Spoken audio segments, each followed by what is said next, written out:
The first thing that jumps out at us as being really important is that understanding of what STEM is.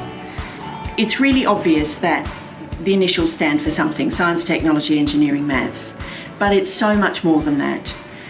When we talk about STEM and we think about STEM, we think much more about the thinking that goes on as you solve a problem, as you pull all those ideas in together that you know, that knowledge that you already have. And when you hit a spot where you find you don't have knowledge, then you have to search for it. So it makes the learning you're doing absolutely relevant to the problem that you're solving. And in the middle of the STEM is the problem.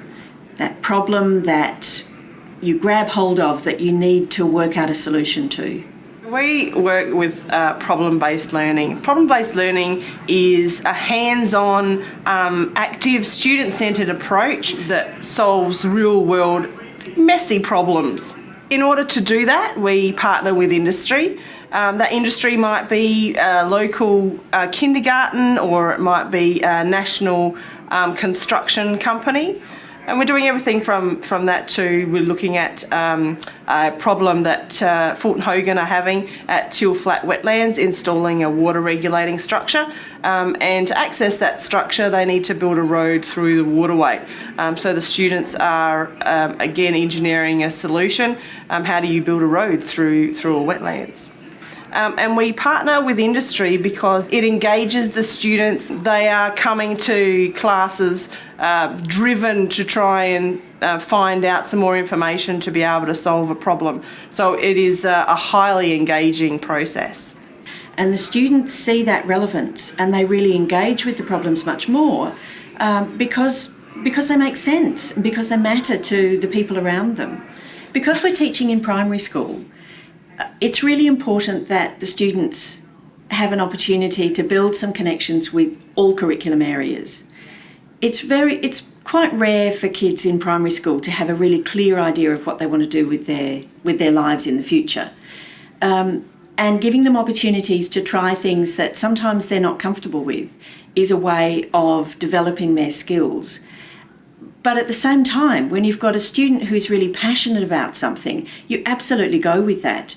There was one student in a group who was really passionate about Minecraft, and he needed to create a model as a solution to the problem.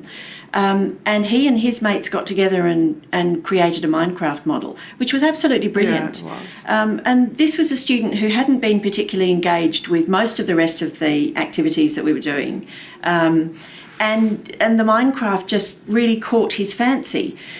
And because of that, he had to understand the problem. He had to understand the maths behind it. He had to understand the science behind it so that he could use that knowledge to put together in the solution that he was presenting. So all of that learning went together. And that's, I think, one of the things that we love about the problem-based learning, that it really is that just-in-time learning idea, that students recognise that they don't know something, so they have to find it out in order to be able to come to a solution.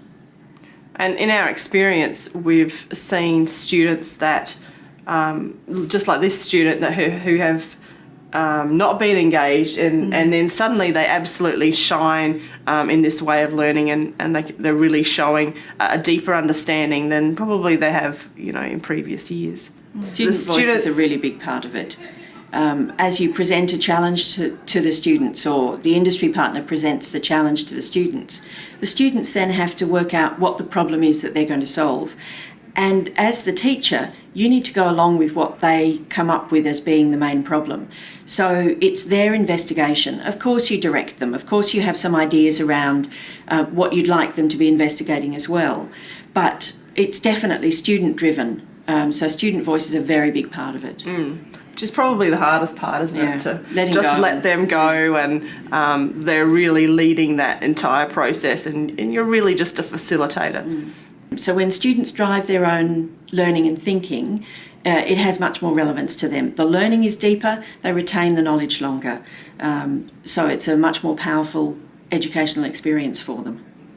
The literacy is really strong too. Very often they're accessing information that's written for professionals. So it's beyond their their word bank knowledge. So they have to find out how to understand what it's about. And very often it's asking a mentor, asking the teacher, can you explain what this means? But they know that they need to get that information, so they're driven to investigate.